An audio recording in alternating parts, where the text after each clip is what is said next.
Heney Lake is a very popular lake in the Gatineau Hills. It's a cottage country. We're approximately 350 cottages on the lake. C'est un lac de 12 km², donc vu qu'il est assez étroit, il y a 12 km de long et en moyenne 1 km de large. Donc c'est un grand lac. Our ultimate goal as Wesa Envireau was to be able to help fix this lake for future enjoyment. In early 1990s, 93 approximately, the Quebec government supported a fish farm development in order to support local industry. So the government awarded some support for an individual to start a fish farm. They operated for several years. They increased the size. They applied for permits to increase the size. Un an après, on a commencé à voir l'eau devenir opaque ici, dans le lac. Parce qu'un eau de lac, ça se promène dans le lac et ça se brasse. Alors, c'est pas long que ce phosphate-là se diluait dans tout le lac. Surtout que la pisciculture étant au nord et le lac se déversant au sud, alors cette eau-là s'en venait tranquillement et envahit toutes les baies du lac. Le lac qui contenait probablement entre 12 et 15 microgrammes de phosphate par litre avant la pisciculture, tout d'un coup est monté à 25-30 microgrammes par litre, ce qui est énorme. So the association was very angry about this, and so without any support from the government, the association initiated a class action lawsuit taking the government to task for allowing an industrial application without any permitting. Tests were performed. We engaged scientists, world-class scientists, limnologists who study lakes from the University of Quebec and University of Montreal to investigate the lake, to test it. The testing was all brought to court in the class action lawsuit.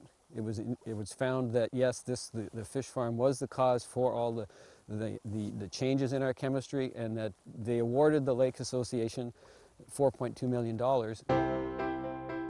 Ils ont dit, on a tant de tonnes de chlorure ferrique à épandre, et puis proposez-nous une technique, une méthode, et faites-nous une proposition financière pour cet épandage de chlorure ferrique. C'est ce qu'on a fait. On était en compétition contre plusieurs autres firmes, et notre solution a été acceptée par la Fondation. Notre rôle, ça a été de designer le système. Ça a été aussi de trouver les contracteurs pour le faire, trouver un propriétaire de barge qui avait les équipements nécessaires et convenables pour faire un tel épandage. Et puis, c'est aussi d'avoir organisé toute la logistique pour mettre ça en place sur le lac. On a daily basis, the day would start out fairly early, between 6:30 and 7, where the entire crew would come in, prepare the equipment to head out on the water, ensure that the lines were not frozen since winter set in fairly quickly this year. Every day we would inject 100 tons of ferric chloride, and this was done over a 10-hour period.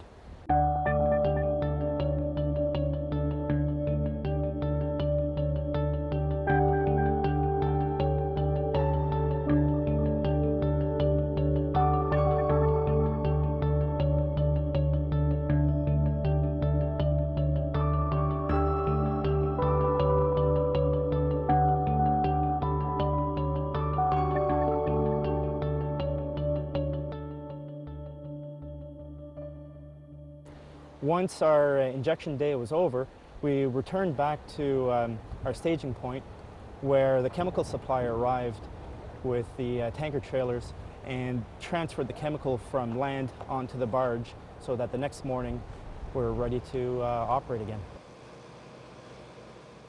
As soon as we're adding this iron chloride from the tank and it hits the water, it forms little flocks like this in the water all throughout. On a clear night, if you look into the lake, you can see these flocks forming. Now these iron flocks love phosphorus, and they go for the phosphorus. So any phosphorus that's in the water, as these flocks fall, it catches any phosphorus that might be in the water. So slowly we're adding it, slowly it's falling in the lake, and it's falling onto the bottom of the sediment. So what this iron will do is form a coating on the bottom of the lake. You're doing two things, stripping the phosphorus that's already in the water and forming a cap of this amorphous iron oxide coating on the bottom of the lake, preventing any further phosphorus from coming up into the water.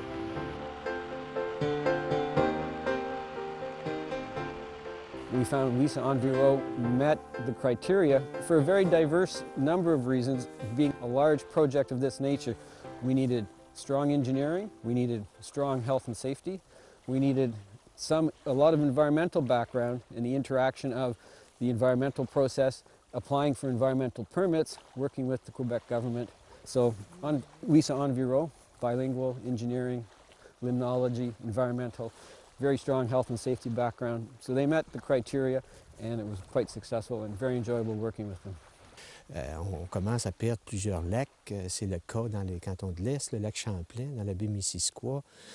Définitivement, on a prouvé, avec ce projet-là, on a prouvé que c'était faisable d'épandre des grandes quantités de produits pour des lacs de grande superficie et avec des grands volumes d'eau. Donc, moi, oui, définitivement, c'est applicable. Ça s'applique dans beaucoup d'autres... Ça va s'appliquer dans beaucoup d'autres solutions.